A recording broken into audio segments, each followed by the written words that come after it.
I'm Spike from Spike and Mike's Festival of Animation and Spike and Mike's Sick and Twisted Animation Festival. One is the Sick and Twisted, which is a younger demographic, party crowd.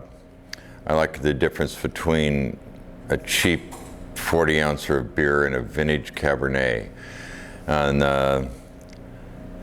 the Sick and Twisted is very self-explanatory. It's very edgy, sex, violence.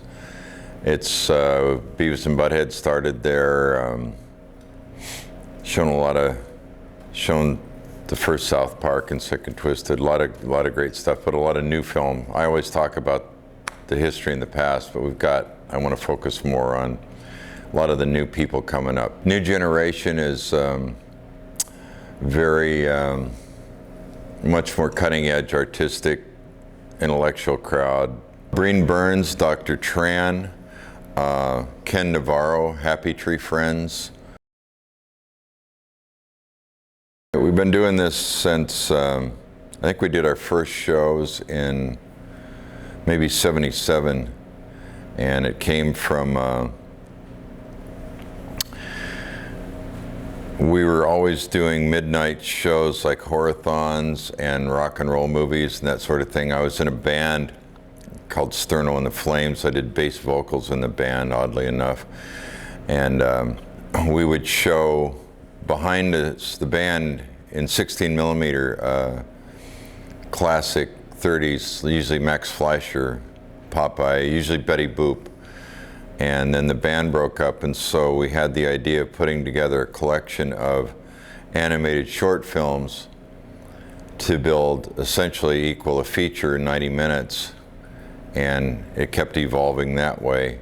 And then eventually we had Danny Antonucci, who did Lupo the Butcher, and Marv Newland, who did Bambi Meets Godzilla, and films that I couldn't program to the original show, which was all ages.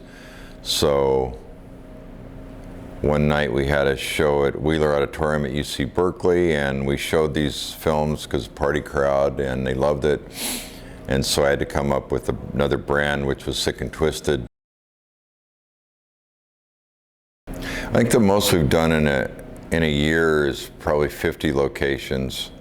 Right now we're doing a lot of festivals and we built up a huge library of content with all rights, and we're working more now on new media and digital delivery and doing a subscription service, and then Mondo Media and things like that. We're always looking for new films, and 3 minutes is an ideal time. A beginning, a middle, and end. Humor is the #1 criteria. I did want to say this festival has been great. The people have treated us nicer here than anywhere I've ever been. And we'd love to come back, because I go to an area once and I get a feel for the culture and the community and what the taste is, and I can dial it in and fine tune and curate a show. So I'd like to very much come back and do an even better show than we did Friday night.